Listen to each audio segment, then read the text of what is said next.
刚刚送了一个乘客来到这个乡下，我准备回县城，然后我看到一个美女在唱歌，突然就在想，我可不可以也去蹭个歌唱一下，看看能不能在她这个店里面换瓶饮料、换瓶水喝一下，试一下走。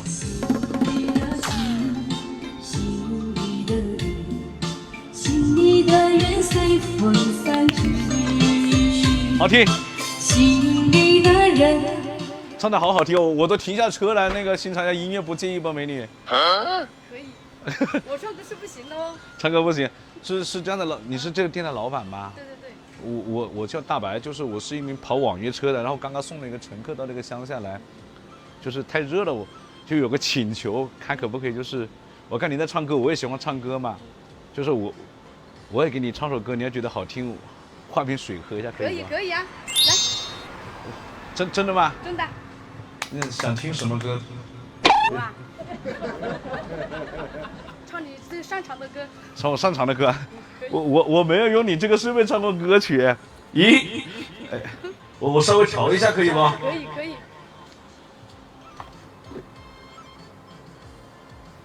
1 2 3 4 1 2 3。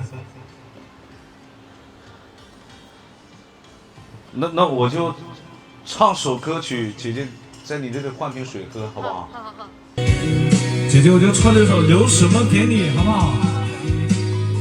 握个手。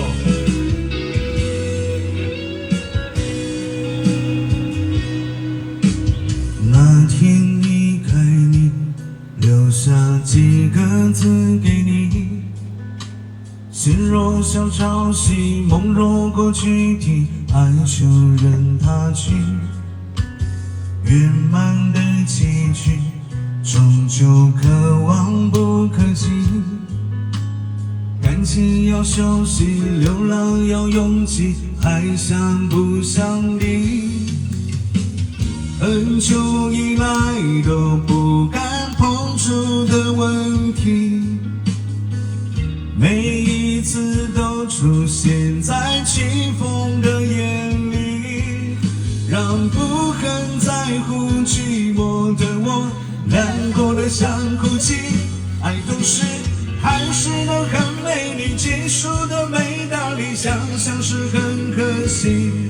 也许应该多陪你，应该体谅你彷徨的情绪，可是我不填我的心里，不确定的轨迹，明天会在哪里？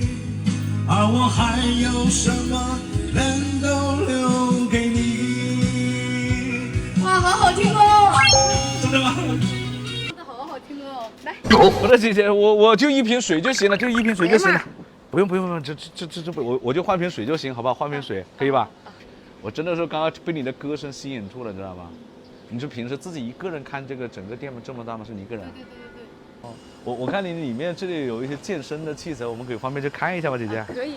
啊，你是不是平时也会在这健身呐？对。在这个乡里面开个这个批发部，可能就是有的时候还会比较闲一点。对。哦。如果问一下姐姐，你哪一年的？方便说一下不？我82年的。82年。对。那是像92年的，那你猜我多大？你00后呀。